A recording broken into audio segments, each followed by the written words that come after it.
Pemerintah Palestina mengatakan tidak ada warga Palestina yang terluka berhasil dievakuasi pada Rabu 8 November 2023 dari jalur Gaza ke Mesir melalui penyeberangan Rafah.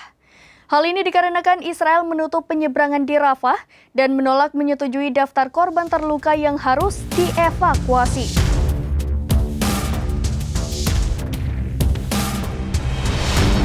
Pejabat Palestina mengungkapkan tidak ada warga Palestina yang terluka untuk dievakuasi pada Rabu 8 November 2023 dari jalur Gaza ke Mesir melalui penyeberangan Rafah.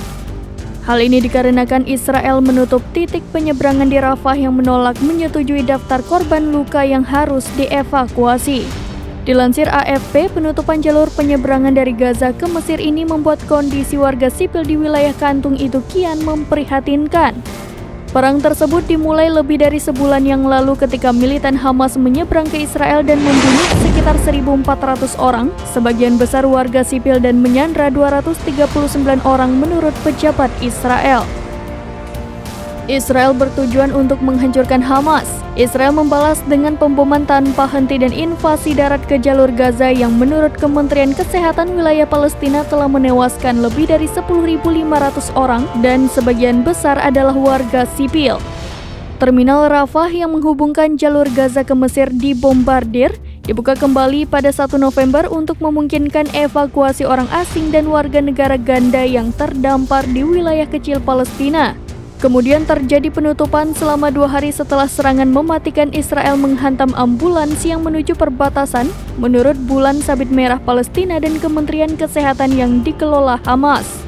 Militer Israel mengatakan pihaknya telah menargetkan ambulans yang digunakan oleh sel teroris Hamas. Seorang jurnalis AFP di titik penyeberangan Rafah pada Rabu melihat kerumunan orang yang berharap untuk menyeberang ke Mesir pada siang hari.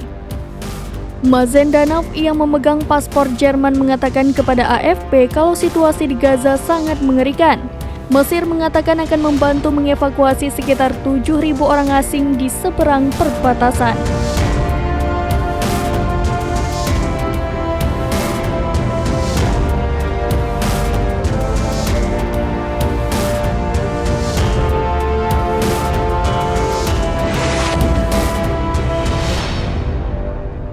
Demikian informasi terkini Syeda Ralon. Saksikan terus berita lainnya di kanal YouTube Serambi News, website dan Facebook serambinews.com. Download Tribun X sekarang, menghadirkan lokal menjadi Indonesia.